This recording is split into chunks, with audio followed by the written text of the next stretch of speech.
I want to share an experience that I had with an interview and see what you guys would do if you were in the same situation. So my last interview, I got locked out of my house. Well, I didn't get locked out. I locked myself out of my house. I left my keys inside of the house, only had my cell phone, and nobody else was home to let me in. And I had an interview in about 20 minutes. I very well could have just canceled the interview, called the hiring manager and said, listen, here's the situation, I locked myself out, but I didn't.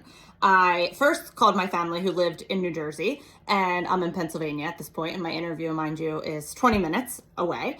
Called my family and I was like, hey, I need you to come pick me up and take me to my job interview, which they were willing to do. Gotta love them. But then I thought about it and I was like, no, I can just call an Uber. So I called an Uber, got an Uber to the job interview, made it on time, ended up getting the job, etc.